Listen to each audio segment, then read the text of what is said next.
병원에서 뭔균 묻혀왔을지 몰라. 시어머니는 며느리가 현관문을 열자마자 스프레이를 뿌렸어요. 유산하고 돌아온 며느리에게요. 서윤은 고개를 숙인 채 그 자리에 서 있었죠. 그런데 이상한 게 있었어요. 남편 준혁은 결혼 후 승승장구했거든요. 좋은 프로젝트는 전부 그에게 갔고 승진도 남들보다 빨랐죠. 준혁은 거울 앞에서 넥타이를 매며 콧노래를 흥얼거렸어요. 오늘부터 임원이다. 그는 아내를 쳐다보지도 않고 현관문을 나섰죠.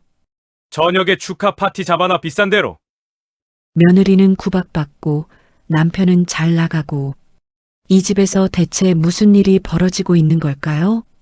사연 시작 전 구독과 좋아요를 눌러주시면 당신의 가정에 복이 가득할 거예요.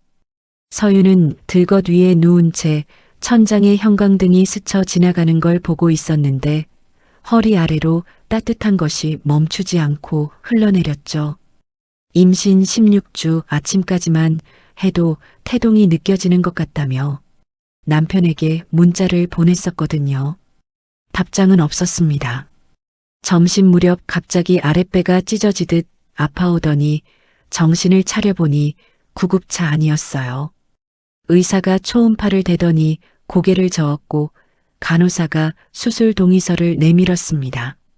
서윤은 떨리는 손으로 남편에게 전화를 걸었지만 3번 모두 신호음만 울리다 끊어졌죠. 보호자 서명란이 텅 빈 채로 서류가 놓였는데 간호사가 조심스럽게 말했어요. 본인 서명으로 진행하셔야 할 것 같아요. 서윤은 펜을 쥐었습니다. 이름 석자를 쓰는데 손이 떨려서 글씨가 삐뚤어졌죠. 수술실로 들어가기 직전 복도 끝에서 시어머니 명숙이 뛰어오고 있었어요.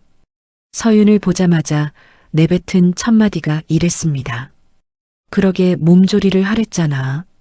맨날 안 듣더니 결국 이 꼴이야. 서윤이 입술을 달싹였지만 명숙은 이미 간호사에게 돌아서며 물었죠. 다음에 또 가질 수 있는 거예요? 이번엔 아들이어야 하는데. 수술실 문이 열렸고 차가운 공기가 서윤의 얼굴을 스쳤습니다. 2시간쯤 지났을까요?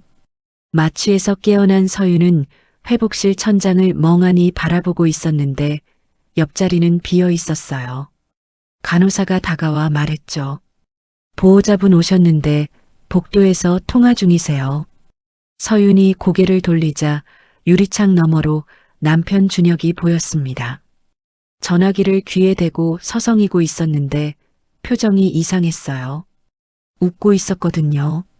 고개를 뒤로 젖히며 소리내어 웃는 모습이 유리창에 비쳤죠. 준혁이 전화를 끊고 회복실로 들어왔습니다.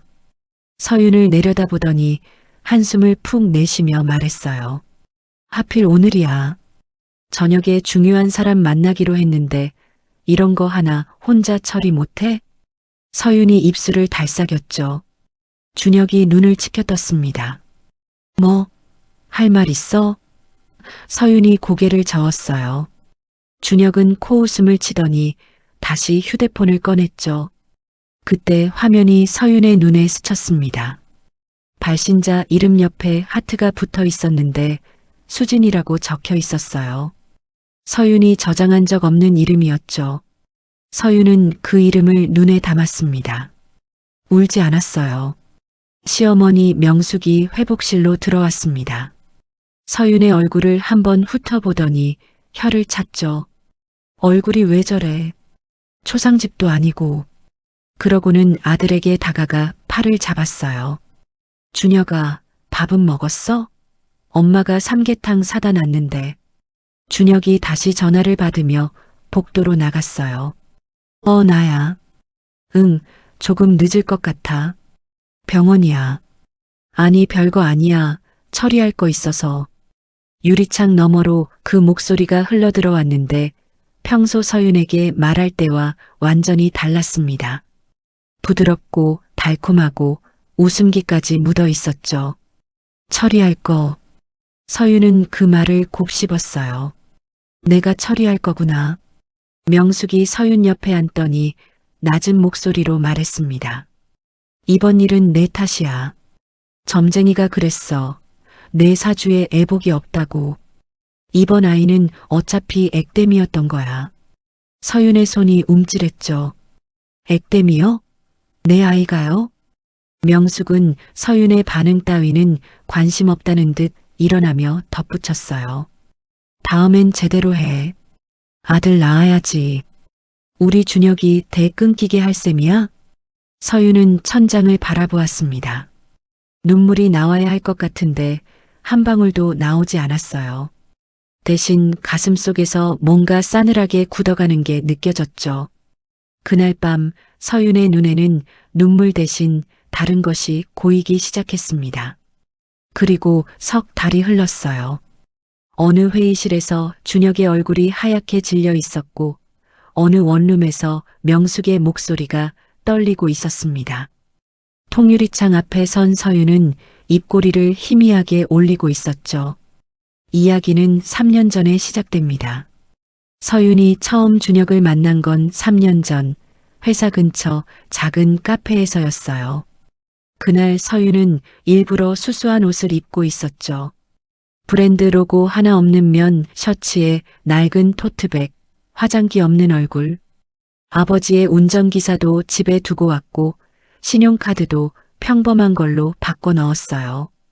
서윤은 그렇게 살고 싶었거든요. 아버지의 딸이 아니라 그냥 서윤으로. 준혁이 먼저 말을 걸었습니다. 줄이 길어서 한 테이블에 앉아도 되겠냐고. 서윤은 고개를 끄덕였고 그렇게 둘의 인연이 시작됐죠. 준혁은 웃을 때 눈이 초승달처럼 휘어졌는데 서윤은 그 모습에 마음이 흔들렸어요. 꾸밈없어 보였거든요. 연애 초반 준혁은 다정한 사람이었습니다. 비 오는 날이면 회사 앞까지 우산을 들고 왔고 서윤이 감기에 걸리면 죽을 직접 끓여다 줬어요. 한 번은 서윤이 길에서 넘어져 무릎이 까졌는데 준혁이 약국을 3군데나 돌아다니며 밴드를 사왔죠. 그러면서 이렇게 말했어요. 앞으로는 내가 다 챙겨줄게. 넌 아프면 안 돼. 서윤은 그 말을 믿었습니다. 이 사람이라면 평생 함께해도 되겠다고. 그런데 준혁에게는 한 가지 상처가 있었어요. 어느 날 저녁 준혁이 술을 마시며 친구 이야기를 꺼냈습니다. 대학 동기였는데 재벌집 아들한테 투자 제안을 받았다가 사업이 망하고 빚더미에 올라앉았대요. 결국 그 친구는 연락이 끊겼고 지금 어디 사는지도 모른다고 했죠. 준혁의 손에 들린 소주잔이 부르르 떨렸고 눈이 차갑게 변했습니다. 그 인간들은 사람을 장난감으로 봐. 돈으로 사람 인생 가지고 놀다가 질리면 버리는 거야. 난 재벌이 제일 싫어. 서윤은 그 말을 듣고 손에 들고 있던 컵을 내려놓았어요. 심장이 쿵 내려앉았는데 얼굴이 달아오르는 게 느껴졌죠. 나도 그 재벌 중 하나인데. 아버지 회사 이름만 대면 준혁은 바로 알 거예요. 서윤은 고개를 숙이고 물만 마셨습니다. 손이 떨릴까봐 컵을 꽉 쥐었죠. 그날 밤 서윤은 결심했습니다. 절대 말하지 않겠다고. 이 사람이 나를 좋아하는 건 내가 평범해서니까. 그걸 깨뜨리고 싶지 않았어요. 결혼식은 소박하게 치렀습니다. 서윤 측 하객이 유난히 적었는데 아버지는 참석하지 않았어요. 해외 출장이라고 둘러댔지만 사실은 서윤이 부탁한 거였죠. 전화기 너머로 아버지의 한숨이 들렸습니다. 알았다. 내가 행복하면 되지 뭐. 결혼 후 어느 날 아버지에게서 전화가 왔어요. 준혁이 요즘 회사에서 힘들어 보이던데 내가 좀 봐줄까? 서윤은 잠시 망설였습니다. 남편이 요즘 야근이 잦았고 승진해서 2번이나 떨어졌다며 소파에 쓰러지듯 눕곤 했거든요. 서윤은 대답했어요. 네, 근데 아빠 절대 모르게 해주세요. 자존심 강한 사람이에요. 그때부터 보이지 않는 손이 움직이기 시작했죠. 준혁은 승진이 빨라졌고 좋은 프로젝트가 그에게 떨어졌습니다. 준혁은 자기 실력이라고 믿었어요. 서윤은 그 모습을 보며 웃었습니다. 남편이 행복해 보였거든요. 그런데 언제부터였을까요? 준혁의 어깨가 펴지더니 목소리가 높아졌고 서윤을 내려다보는 눈빛이 달라졌어요. 비 오는 날 우산을 들고 오던 남자는 사라졌고 왜 반찬이 이것밖에 없어라고 소리치는 남자가 그 자리를 채웠죠. 병원 회복실에서 천장을 바라보며 서윤은 그때를 떠올렸습니다. 처음 만났던 카페, 무릎에 밴드를 붙여주던 손길, 재벌이 싫다던 준혁의 얼굴, 모든 게 선명하게 스쳐 지나갔어요. 내가 숨긴 건 신분만이 아니었구나. 서윤은 깨달았습니다. 이 남자의 본 모습도 함께 가려버린 거였어. 서윤이 처음 준혁을 만난 건 3년 전 회사 근처 작은 카페에서였어요. 그날 서윤은 일부러 수수한 옷을 입고 있었죠. 브랜드 로고 하나 없는 면 셔츠에 낡은 토트백, 화장기 없는 얼굴. 아버지의 운전기사도 집에 두고 왔고 신용카드도 평범한 걸로 바꿔 넣었어요. 서윤은 그렇게 살고 싶었거든요. 아버지의 딸이 아니라 그냥 서윤으로. 준혁이 먼저 말을 걸었습니다. 줄이 길어서 한 테이블에 앉아도 되겠냐고. 서윤은 고개를 끄덕였고 그렇게 둘의 인연이 시작됐죠. 연애 3개월쯤 됐을 때였어요. 서윤이 회사 앞에서 남자들에게 막힌 적이 있었습니다. 술 냄새를 풍기며 늘어지는데 서윤이 피하려 해도 자꾸 앞을 막았죠. 그때 준혁이 나타났어요. 뛰어온 건지 숨이 가빴는데 서윤 앞을 딱 가로막더니 낮은 목소리로 말했습니다. 손 떼면 가만 안 둡니다. 남자 중 하나가 준혁 멱살을 잡았어요. 준혁이 밀쳐지면서 입술이 터졌는데 피가 흐르는데도 서윤 앞을 비키지 않았죠. 결국 행인들이 몰려오자 남자들은 사라졌고 준혁은 그제야 웃으며 말했어요. 괜찮아? 나 오늘 좀 멋있었지? 서윤은 손수건으로 준혁의 입술을 닦아주면서 눈물이 났습니다. 이 사람이구나. 이 사람이라면 평생 함께해도 되겠다고. 그런데 준혁에게는 한 가지 상처가 있었어요. 어느 날 저녁 준혁이 술을 마시며 친구 이야기를 꺼냈습니다. 대학 동기가 재벌 집 아들한테 투자 제안을 받았다가 빚더미에 올라앉았대요. 준혁의 손에 들린 소주잔이 부르르 떨렸죠. 그 인간들은 사람을 장난감으로 봐. 난 재벌이 제일 싫어. 서윤은 심장이 쿵 내려앉았어요. 나도 그 재벌 중 하나인데. 그날 밤 서윤은 결심했습니다. 절대 말하지 않겠다고. 결혼 후 1년쯤 지났을 때 준혁이 두 번째 승진 탈락 통보를 받고 돌아왔어요. 소파에 쓰러지듯 앉더니 중얼거렸죠. 나 능력 없나 봐. 서윤은 그날 밤 아버지에게 전화했습니다. 아빠, 준혁이 좀 도와줄 수 있어요? 근데 절대 모르게 해주세요. 그때부터 보이지 않는 손이 움직이기 시작했어요. 준혁은 승진이 빨라졌고 좋은 프로젝트가 떨어졌습니다. 준혁은 자기 실력이라고 믿었죠. 첫 승진 후 한 달쯤 지났을 때였어요. 서윤이 저녁을 차려놓고 기다리고 있었는데 준혁이 2시간이나 늦게 들어왔습니다. 밥 식었는데 데워줄까? 서윤이 물었는데 준혁이 식탁을 훑어보더니 말했어요. 반찬이 왜 이것밖에 없어? 나 이제 과장이야. 서윤은 멈칫했습니다. 예전에는 컵라면 끓여줘도 고맙다고 했는데 두 번째 승진 후에는 더 심해졌죠. 서윤이 의견을 말하면 됐어. 내가 뭘 알아라고 끊었고 서윤이 외출하려 하면 어딜까? 허락받았어? 라고 물었습니다. 그리고 어느 날 밤 서윤이 회사 회식에 다녀왔는데 준혁이 거실에서 기다리고 있었어요. 눈이 충혈되어 있었죠. 몇 시야 지금? 남자들이랑 술 마시고 왔어? 서윤이 회식이었어요. 연락했잖아요 라고 대답하려는데 준혁의 손이 올라왔습니다. 뺨을 때린 건 아니었어요. 하지만 손바닥이 서윤의 볼을 스치듯 지나갔죠. 바람 소리가 귀를 스쳤고 서윤은 숨이 멎는 것 같았습니다. 준혁이 손을 내리며 말했어요. 다음엔 없어. 서윤은 그 자리에 얼어붙은 채 생각했습니다. 선을 넘었구나. 이 사람이, 아니, 내가 만든 건가. 멱살 잡히면서도 나를 지켜주던 그 사람은 어디 간 걸까? 병원 회복실에서 천장을 바라보며 서윤은 그 밤을 떠올렸어요. 볼을 스치던 손바닥의 바람, 차갑게 내려다보던 눈빛, 그리고 지금 복도에서 다른 여자와 웃으며 통화하는 남편의 뒷모습이 유리창에 비쳤습니다. 같은 사람이 맞는지 믿기지 않았어요. 아니, 어쩌면 처음부터 이 사람이었는지도 모른다는 생각이 스쳐 지나갔죠.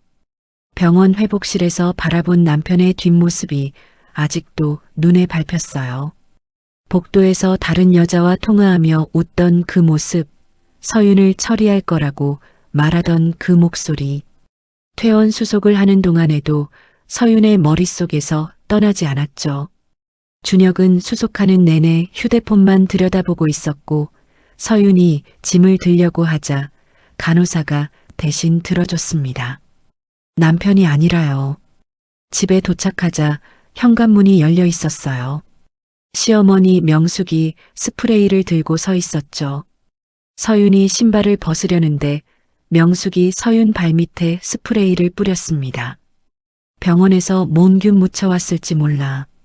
더러워. 서윤이 신발을 벗고 안으로 들어가자 명숙이 서윤이 지나간 자리마다 스프레이를 뿌리며 따라왔어요. 칙칙칙. 소리가 서윤의 등 뒤에서 계속 들렸죠. 방에 들어가면 나오지 마. 온 집안에 재수 없는 기운 퍼뜨리지 말고. 서윤이 방으로 들어가려는데 준혁이 뒤에서 말했습니다. 엄마 말 잘 들어. 쓸데없이 돌아다니면서 민폐 끼치지 말고. 서윤은 돌아봤어요. 준혁은 서윤을 쳐다보지도 않았죠. 휴대폰 화면만 보면서 소파에 털썩 앉았습니다. 방에 들어가 문을 닫았어요. 다리에 힘이 풀려서 침대에 주저앉았는데 침대 시트가 축축했습니다. 창문이 열려 있었고 밤새 비가 들이친 것 같았죠. 누군가 일부러 열어둔 게 아니면 이렇게 될 수 없었어요. 1시간쯤 지났을까요? 방문이 벌컥 열렸어요. 명숙이 쟁반을 들고 들어왔는데 시커먼 액체가 담긴 사발이 놓여 있었습니다. 이거 마셔. 점쟁이한테 받아온 거야. 내 사주가 약해서 아이를 못 지킨 거래. 서윤은 사발을 내려다봤어요. 비린내가 코를 찔렀죠. 어머니, 저 병원에서 약 받아왔어요. 이건 좀. 말이 끝나기 전에 명숙이 서윤의 머리채를 움켜쥐었습니다. 서윤이 비명을 삼켰어요. 병원 약이 뭘 알아? 유산한 주제에 시키는 것도 못해? 명숙이 사발을 서윤 입에 갖다 대며 말했죠. 마셔. 안 마시면 밥도 없어. 서윤은 떨리는 손으로 사발을 받아들었습니다.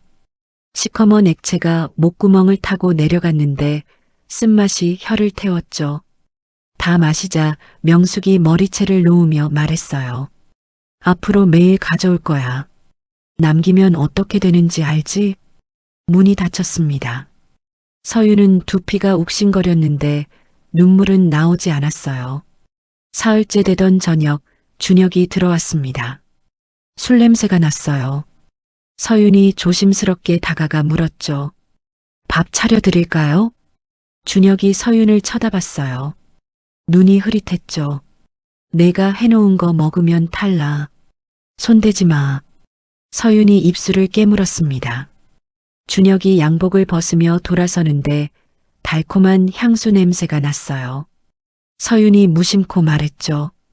향수 냄새가 나는데요. 준혁이 멈췄습니다.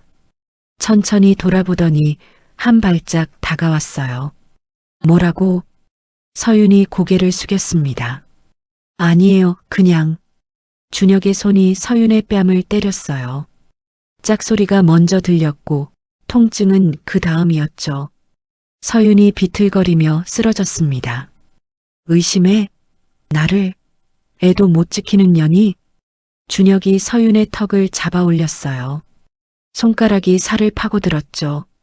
내가 뭘 했다고 나한테 이래라 저래라야? 내가 없어도 난 잘 나가. 알아? 서윤은 고개를 끄덕일 수밖에 없었습니다. 준혁이 손을 놓으며 침을 뱉었어요. 쓸모없는 년. 입 다물고 있어. 준혁이 방으로 들어갔고 서윤은 바닥에 주저앉았습니다. 뺨이 욱신거렸는데 더 아픈 건 저 말이었죠. 애도 못 지키는 년. 쓸모없는 년.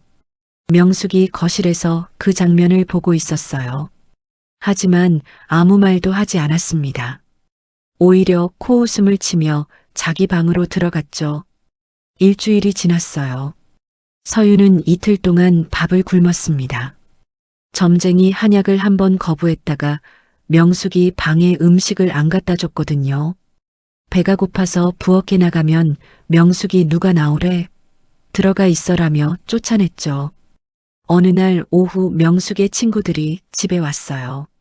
서윤이 화장실 가려고 거실을 지나가는데 명숙이 큰 소리로 말했습니다. 우리 며느리 봐. 애도 못 지키고 살림도 못하고 할 줄 아는 게 하나도 없어.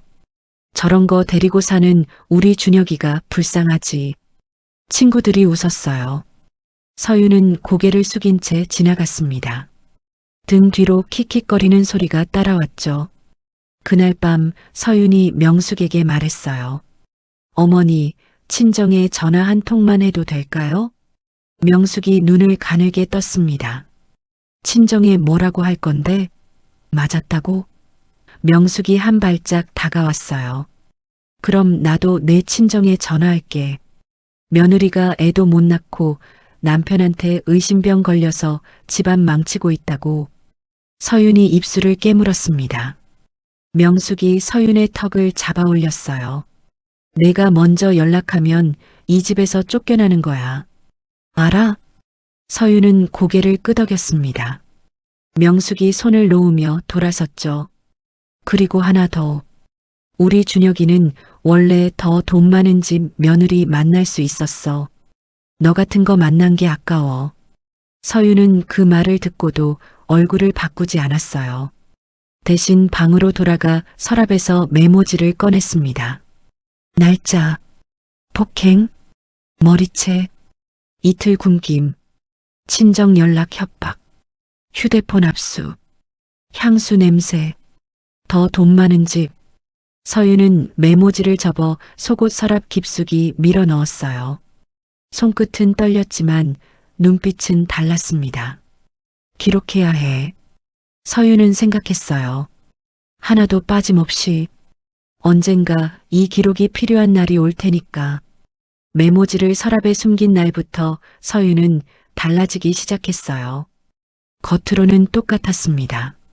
명숙이 한약을 가져오면 마셨고 방에서 나오지 말라고 하면 나오지 않았죠. 하지만 눈이 달랐어요. 예전에는 바닥만 보던 눈이 이제는 모든 걸 담고 있었습니다.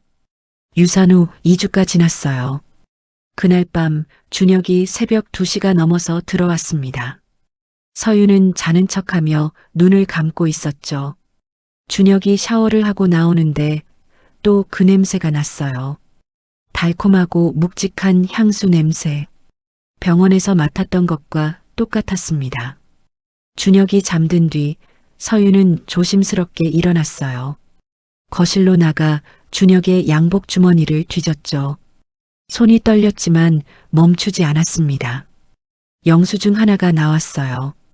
백화점 명품관 80만 원짜리 스카프. 서윤은 그 스카프를 받은 적이 없었죠. 서윤은 영수증을 제자리에 넣고 방으로 돌아왔어요. 메모지를 꺼내 적었습니다. 날짜, 새벽 2시 귀가, 향수 냄새, 스카프 영수증 80만 원. 손끝이 차가웠는데 분노인지 두려움인지 알 수 없었죠. 며칠 뒤 명숙이 점집에 간 사이 서윤은 집안을 뒤졌어요. 명숙의 방 서랍장 깊숙한 곳에서 오래된 휴대폰 하나를 발견했습니다. 명숙이 예전에 쓰던 것 같았죠. 서윤이 전원 버튼을 눌렀지만 켜지지 않았어요. 배터리가 나간 거였습니다. 서윤은 휴대폰을 치마 주머니에 넣고 방으로 돌아왔어요. 충전기를 연결했죠. 빨간 불이 깜빡거렸습니다. 서윤은 그 불빛을 바라보며 생각했어요. 켜지기만 하면 아버지한테 연락할 수 있어. 이틀 뒤 휴대폰이 켜졌습니다. 서윤의 심장이 뛰었죠.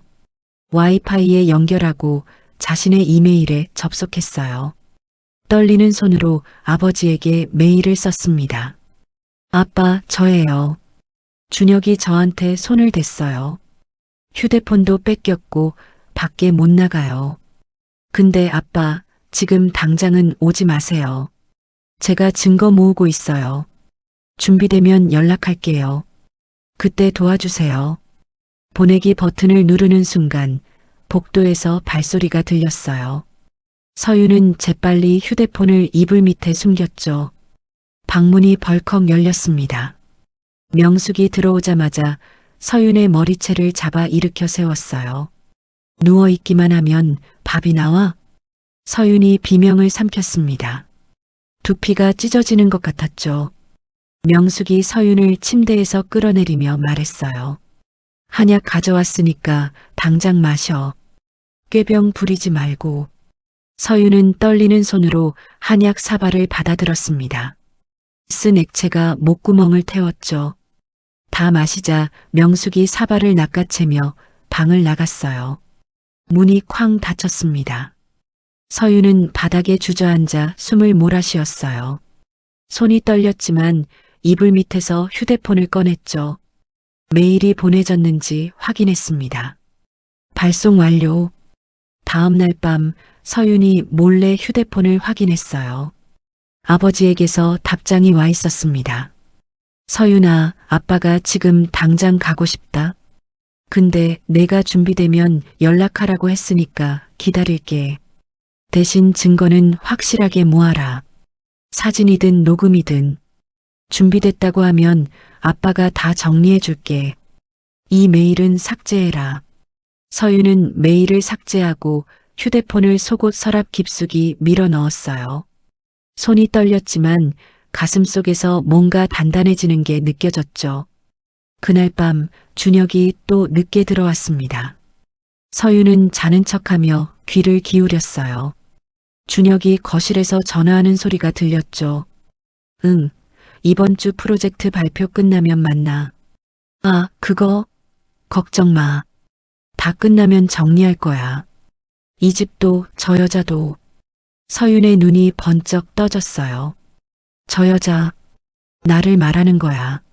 서윤은 이불을 꽉 움켜쥐었습니다. 손끝이 하얗게 질렸죠. 정리한다고. 나를 정리한다고. 서윤은 천장을 바라보며 생각했어요. 그래, 정리하자.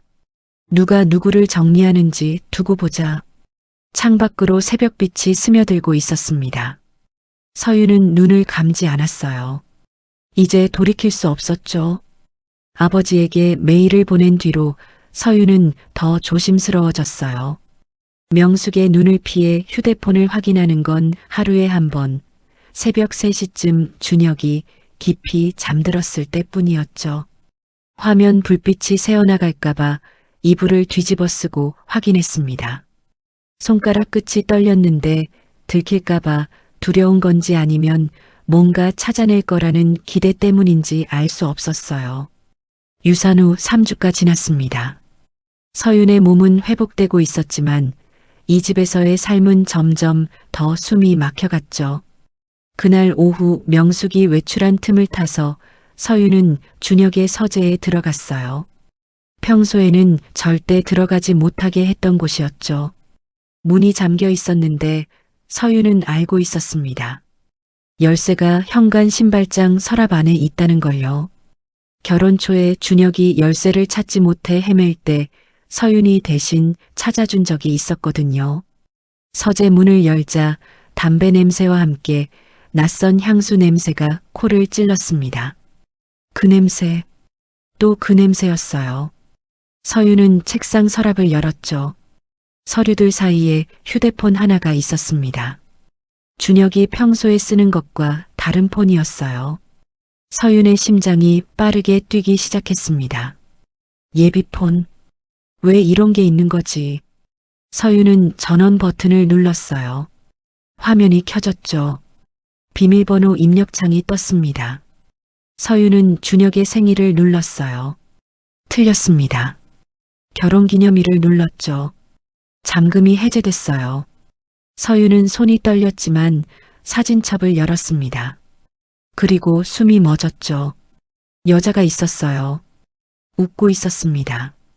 준혁과 함께 고급 레스토랑에서, 호텔 로비에서, 바닷가에서 사진이 수십 장이었어요. 날짜를 확인했더니 석 달 전부터 찍힌 것들이었습니다. 서윤이 임신을 알게 된 시점과 거의 같았죠. 서윤은 사진을 넘기다가 멈췄어요. 여자의 목에 스카프가 감겨 있었습니다. 80만 원짜리 스카프. 영수증에서 본 그것이었죠. 서윤의 손끝이 차가워졌습니다. 내가 아이를 잃는 동안 이 남자는 다른 여자와 바닷가에 있었구나. 서윤은 이를 악물었어요. 눈물이 나오려 했지만 참았습니다. 지금은 울 때가 아니었죠. 서윤은 명숙의 휴대폰을 꺼내 사진들을 자신의 이메일로 전송했어요. 1장, 2장, 10장. 손이 떨렸지만 멈추지 않았습니다. 전송 완료. 서윤은 예비폰을 원래 자리에 돌려놓고 서재를 나왔죠. 방으로 돌아와 문을 닫자마자 다리에 힘이 풀렸어요. 서윤은 바닥에 주저앉았습니다. 가슴이 터질 것 같았는데 슬픔인지 분노인지 구분이 되지 않았죠. 아니, 둘 다였어요. 그날 밤 준혁이 평소보다 일찍 들어왔습니다. 기분이 좋아 보였어요. 콧노래까지 부르고 있었죠. 서윤은 저녁상을 차리며 물었습니다. 오늘 무슨 좋은 일 있어요? 준혁이 피식 웃었어요. 이번 프로젝트 거의 됐어. 다음 주 발표만 잘 끝나면 임원이야. 서윤은 고개를 끄덕였습니다. 그 프로젝트가 어디서 왔는지 서윤은 알고 있었죠. 하지만 아무 말도 하지 않았어요. 준혁이 밥을 먹으며 말했습니다. 참, 다음 주에 중요한 사람들 만나야 해서 늦을 거야. 신경 끄고 있어. 중요한 사람. 서윤은 그 말을 곱씹었어요. 중요한 사람이 누군지 서윤은 이제 알고 있었죠. 며칠 뒤 서윤은 여자의 SNS를 찾아냈습니다. 명숙의 폰으로 검색했죠. 프로필에 이름이 적혀 있었어요. 그리고 그 옆에 다른 것도요. 55그룹 회장 딸. 서윤의 손이 멈췄습니다. 재벌. 저 여자도 재벌이었어요. 서윤은 아버지에게 메일을 보냈습니다. 아빠, 그 여자 아버지가 55그룹이에요. 우리랑 거래 있어요? 답장은 1시간 만에 왔어요. 있다. 내가 연결해 준 거다. 서윤은 화면을 보며 웃었습니다. 처음으로 입꼬리가 올라갔죠. 준혁이 믿고 있는 그 여자의 아버지 거래처도 결국 서윤의 아버지가 만들어준 거였어요. 준혁은 아무것도 모른 채 자기 실력이라고 믿고 있었죠. 그날 밤 명숙이 서윤의 방문을 벌컥 열었습니다. 손에 빨래 바구니를 들고 있었는데 서윤의 서랍 쪽을 힐끗 쳐다봤어요. 뭐하고 있었어? 서윤은 침대에 앉아 있었습니다. 그냥 누워 있었어요. 명숙이 다가와 서윤의 턱을 잡아 올렸어요. 손톱이 살을 파고들었죠. 요즘 눈빛이 이상해. 무슨 꿍꿍이야? 서윤은 눈을 내리깔았습니다. 아무것도 아니에요. 명숙이 서윤의 턱을 놓으며 침을 뱉었어요. 이상한 짓 하면 바로 알아. 내 눈은 못 속여. 문이 쾅 닫혔습니다. 서윤은 명숙이 나간 뒤에도 한동안 움직이지 않았어요. 심장이 빠르게 뛰었는데 두려움 때문만은 아니었죠. 이제 곧이야. 서윤은 생각했습니다. 조금만 더 버티면 돼. 유산 후 한 달이 지났어요. 서윤은 메모지에 적을 게 점점 많아졌습니다. 폭행 날짜와 횟수, 멍든 곳 사진, 외도 증거 사진, 스카프 영수증, 여자의 SNS 캡처, 새벽 귀가 시간, 향수 냄새, 준혁의 통화 내용, 명숙의 협박, 친정 연락 차단, 굶긴 날짜. 서윤은 메모지를 하나하나 접어 속옷 서랍 깊숙이 밀어 넣었어요. 증거가 쌓여갈수록 서윤의 눈빛은 더 단단해졌죠. 어느 날 저녁 준혁이 들어오자마자 서윤을 불렀습니다. 야, 이리 와봐. 서윤이 거실로 나가자 준혁이 소파에 앉아 있었어요. 표정이 험악했죠. 너 요즘 뭐하고 다녀? 서윤의 심장이 덜컥 내려앉았습니다. 들켰나? 하지만 표정을 바꾸지 않았어요. 방에 있었어요. 어머니가 나오지 말래서. 준혁이 자리에서 일어나 서윤에게 다가왔습니다. 술 냄새가 났어요. 거짓말하는 것 같은데? 서윤이 고개를 저으려는 순간 준혁의 손이 서윤의 머리채를 움켜쥐었습니다. 서윤이 비명을 삼켰죠. 내가 바보인 줄 알아? 준혁이 서윤을 끌고 벽으로 갔어요. 서윤의 등이 벽에 부딪혔습니다. 숨이 턱 막혔죠. 이상한 짓 하면 죽여버린다. 알았어? 서윤은 고개를 끄덕였습니다. 끄덕일 수밖에 없었어요. 준혁이 머리채를 놓자 서윤은 바닥에 쓰러졌죠. 두피가 옥신거렸고 등이 쑤셨습니다. 준혁이 방으로 들어가자 서윤은 바닥에 엎드린 채 숨을 고르었어요. 눈물이 흘렀는데 닦지 않았습니다. 대신 손가락 끝으로 바닥을 긁었죠. 기다려. 서윤은 생각했어요. 프로젝트 발표 끝나면 내가 가장 높이 올라갔다고 믿는 그 순간에 그때 서윤은 들었습니다. 준혁이 방에서 전화하는 소리가 문틈으로 새어나왔죠. 응, 발표 끝나고 만나. 응, 그때 얘기하자. 어차피 여기는 정리할 거니까. 응, 이혼? 걱정 마. 내가 알아서 해. 서윤의 눈이 번쩍 떠졌어요. 이혼. 저 남자가 먼저 이혼을 준비하고 있었어. 서윤은 천천히 일어났습니다.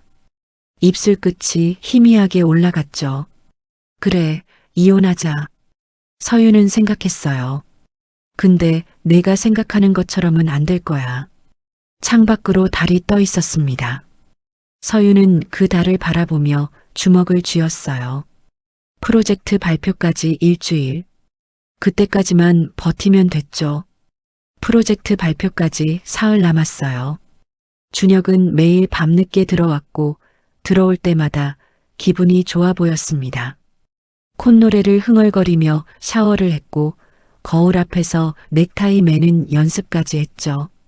서윤은 그 모습을 멀찍이서 지켜보았어요. 저 남자는 자기가 곧 임원이 될 거라고 믿고 있었습니다. 자기 실력으로요. 서윤은 알고 있었죠. 그 프로젝트가 누구 덕분에 준혁에게 떨어졌는지, 그 거래처가 누구 덕분에 연결됐는지. 하지만 아무 말도 하지 않았어요.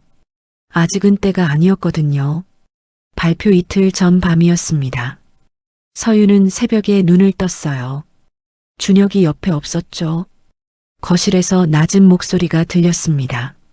서윤은 살금살금 방문 앞으로 다가갔어요.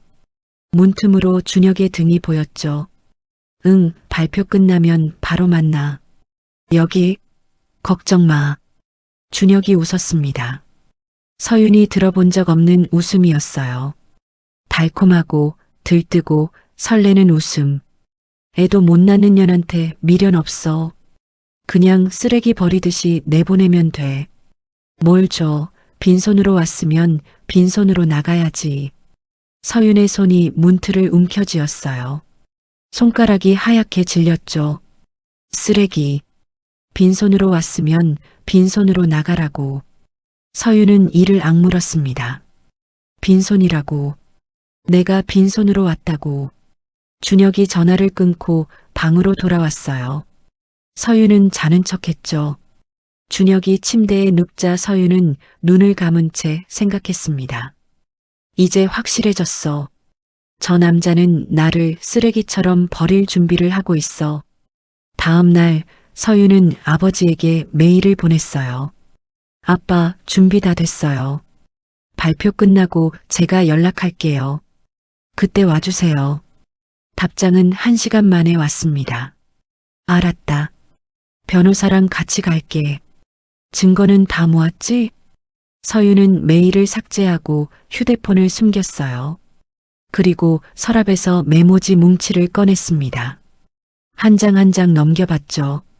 날짜, 폭행, 멍사진, 외도 증거, 영수증, SNS 캡처, 통화 내용.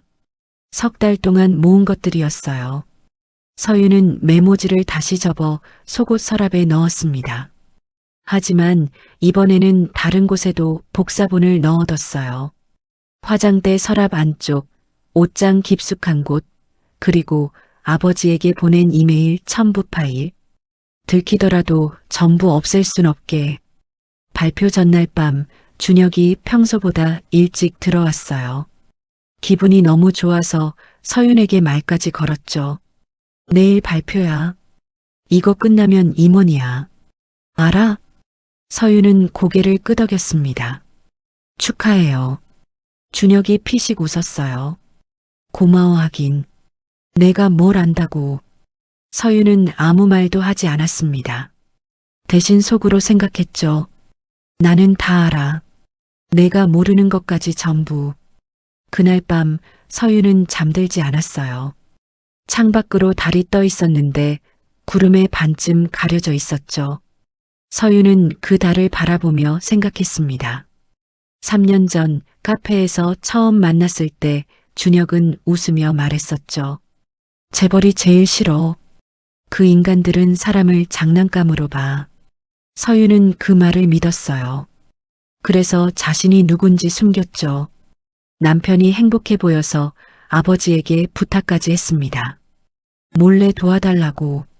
그런데 지금 이 남자는 뭘 하고 있는 걸까요? 아내를 때리고 다른 여자를 만나고 그 여자가 재벌인 줄도 모르고 꼬리를 치고. 웃음이 나왔어요. 소리 없이. 서윤은 입술을 깨물며 웃었습니다. 재벌이 싫다던 남자가 재벌 여자한테 매달리고 있어. 그것도 내 아버지가 연결해준 사람한테. 내일이면 끝이야. 서윤은 생각했어요. 내일 내가 가장 높이 올라갔다고 믿는 그 순간에 나는 전부 끝낼 거야. 창밖으로 구름이 걷히고 달빛이 방 안으로 쏟아졌습니다. 서윤은 눈을 감지 않았어요. 이제 진짜 시작이었죠. 서윤은 방으로 돌아와 문을 닫았어요. 등을 문에 기댄 채 천천히 바닥에 주저앉았고 손으로 입을 막았죠. 집도 내 거, 차도 내 거. 그녀는 몸뚱이 하나 들고 나가면 끝이야. 준혁의 목소리가 귓속에서 맴돌았고 심장이 싸늘하게 식어가는 게 느껴졌어요. 그년이라고 했어요. 3년을 함께 산 아내를 그년이라고요. 점심 무렵 명숙이 거실에서 TV를 보다가 서윤을 불렀어요. 야, 이리 와봐. 서윤이 다가가자 명숙은 화면을 가리키며 말했죠. 이 드라마 봐. 재벌 며느리가 나오네. 명숙은 코웃음을 치며 서윤을 쳐다봤어요. 우리 아들 정도면 저런 집 며느리 만날 수 있었어. 돈 많은 집 며느리 만났으면 지금쯤 훨씬 더 폈을 텐데. 명숙은 혀를 차며 서윤을 위아래로 훑쳤고 고개를 절레절레 저었어요. 아깝다, 아까워. 서윤은 대답하지 않았고 손톱이 손바닥에 파고드는 걸 느꼈어요. 저녁이 되자 준혁이 돌아왔어요. 방으로 들어가자마자 문이 닫혔고 잠시 뒤 웃음소리가 새어나왔죠. 응, 알았어. 기다려. 낮고 부드러운 목소리였어요. 서윤은 부엌에서 행주를 쥔 채 그 소리를 들었고 손이 떨리기 시작했어요. 3년을 함께 살면서 저런 목소리는 한 번도 들어본 적이 없었거든요. 명숙은 소파에서 아들 방을 바라보며 흐뭇하게 웃었어요. 요즘 우리 아들 기분이 좋은가 봐. 준혁이 화장실에 간 사이 서윤은 거실을 지나다가 소파 위에 놓인 휴대폰을 봤어요. 화면이 켜져 있었고 알림창에 하트가 붙은 이름이 떠 있었죠. 수진. 병원에서 봤던 그 이름이었어요.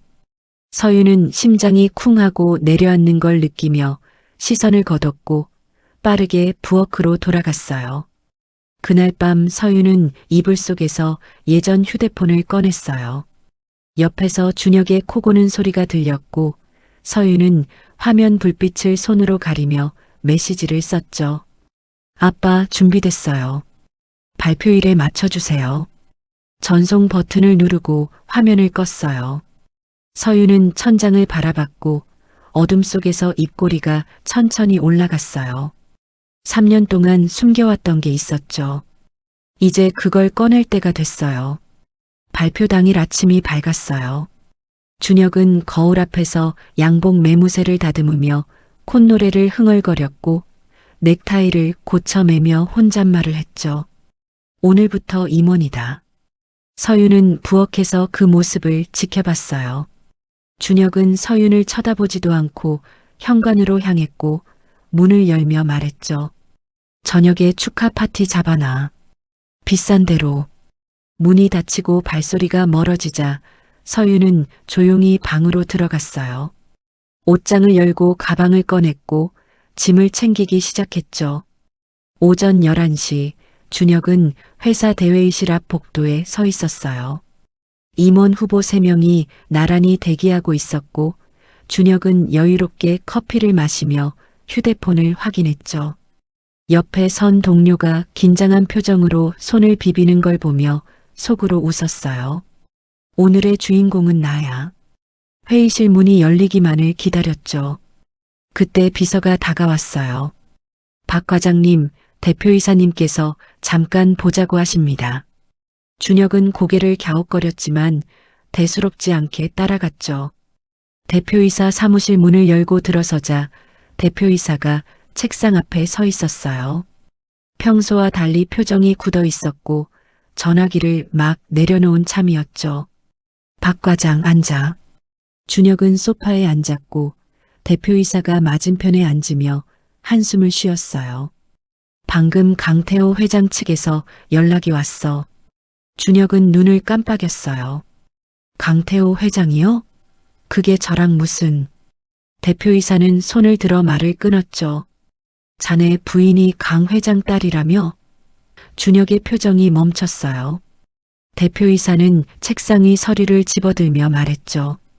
지난 3년간 자네가 맡은 프로젝트 전부 강 회장 측 계열사와 연결돼 있었어.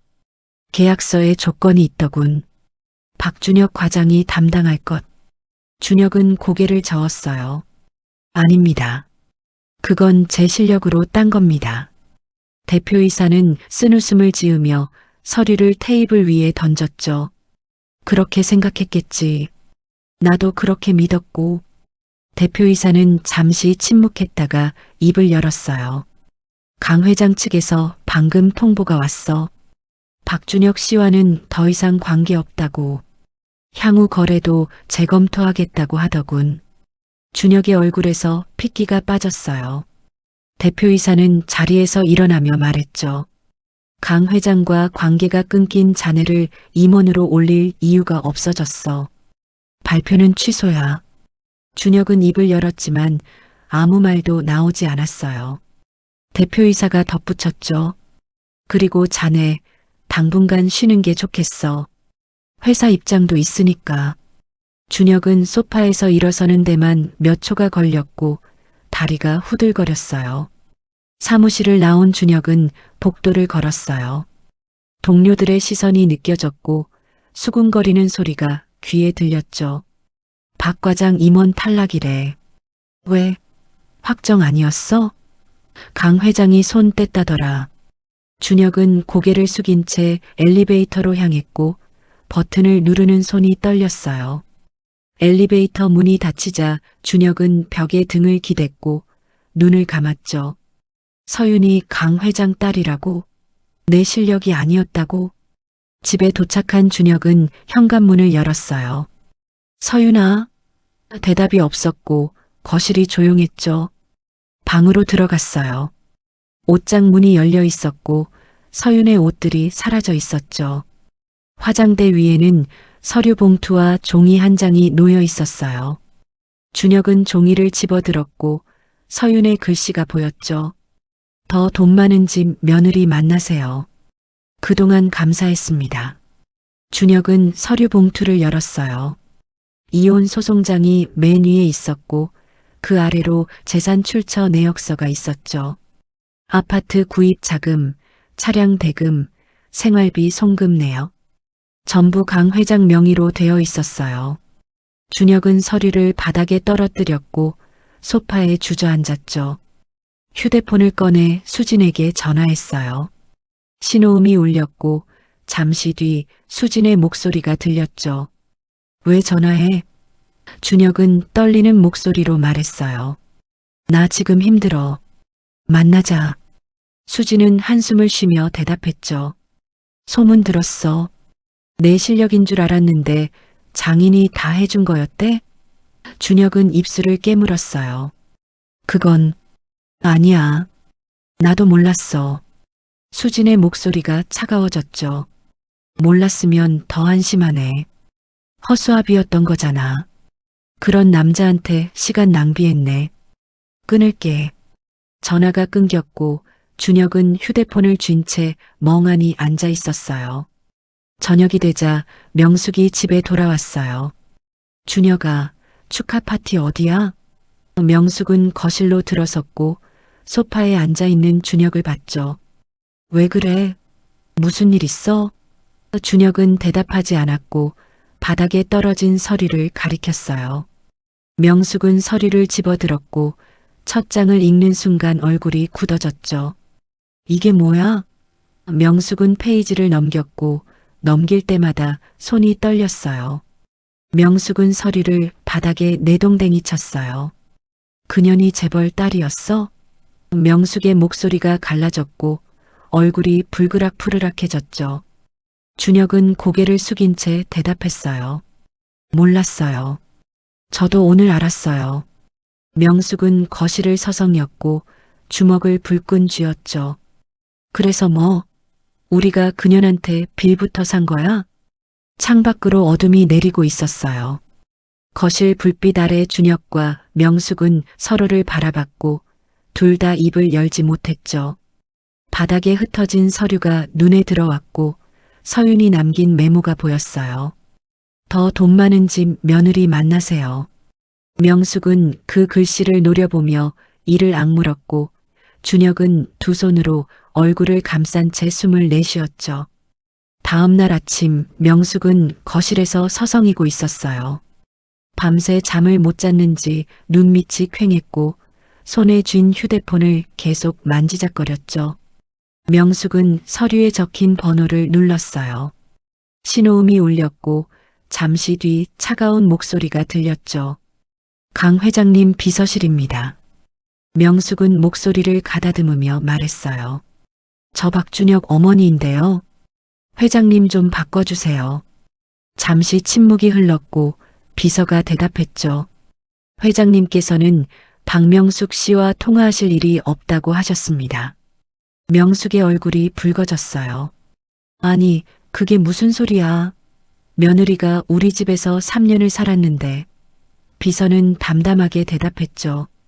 그리고 한 가지 더 말씀드릴 게 있습니다. 따님을 폭행하신 영상, 저희 쪽에 전달되어 있습니다. 법적 조치 여부는 따님께서 결정하실 겁니다. 명숙의 입이 벌어졌어요. 손에서 휴대폰이 미끄러졌고 바닥에 떨어지는 소리가 거실에 울렸죠. 준혁이 방에서 나와 명숙을 바라봤고 명숙은 소파에 주저앉으며 중얼거렸어요. 그년이 다 찍어뒀어. 오후가 되자 현관 초인종이 울렸어요. 준혁이 문을 열자 양복 입은 남자 2명이 서 있었죠. 강 회장님 측 법무팀입니다. 퇴거 관련 서류 전달드리러 왔습니다. 남자가 서류 봉투를 내밀었고 준혁은 떨리는 손으로 받아들었어요. 30일 내로 아파트를 비워주셔야 합니다. 차량도 이번 주 내로 반납해 주시고요. 남자들이 돌아가자 준혁은 서류를 펼쳐봤고 글씨가 눈에 들어오지 않았죠. 명숙이 다가와 서류를 뺏어들었고 읽는 순간 얼굴이 하얗게 질렸어요. 일주일 뒤 아파트 현관 앞에 박스들이 쌓여 있었어요. 준혁은 마지막 짐을 들고 나왔고 명숙은 텅 빈 거실을 둘러보며 서 있었죠.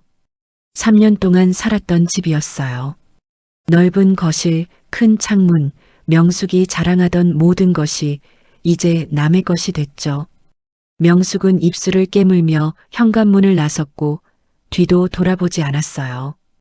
엘리베이터 문이 닫히는 순간 명숙의 눈가에 눈물이 맺혔지만 손등으로 훔쳐냈죠. 그 시각 서유는 비행기 안에 앉아 있었어요. 창밖으로 구름이 흘러가고 있었고 햇살이 유리창에 부드럽게 번졌죠. 옆 좌석에는 아버지가 앉아 있었어요. 아버지가 조용히 물었죠. 후회 안 하니? 서유는 창밖을 바라보며 대답했어요. 안 해요. 진작 했어야 했는데 늦었죠. 아버지는 서윤의 손을 잡았고 서윤은 아버지의 손을 마주 잡았어요. 서윤은 눈을 감았어요. 3년이라는 시간이 스쳐 지나갔고 병원 복도에서 들었던 남편의 웃음소리가 시어머니의 손에 들린 스프레이가 새벽마다 맡았던 향수 냄새가 머릿속을 지나갔죠. 하지만 이제 그 기억들은 멀어지고 있었어요. 서유는 눈을 떴고 창밖을 바라봤어요. 구름 사이로 햇살이 쏟아지고 있었고 비행기는 새로운 곳을 향해 날아가고 있었죠. 서윤의 입꼬리가 천천히 올라갔어요. 이제 내 인생을 살 차례야. 서윤은 창밖의 햇살을 바라보며 조용히 미소 지었죠. 지금까지 서윤이의 사연을 들어주셔서 감사합니다. 혹시 준혁이나 서윤이 혹은 명숙에게 하고 싶은 말이 있으시면 댓글로 남겨주세요. 오늘 하루도 행복하세요.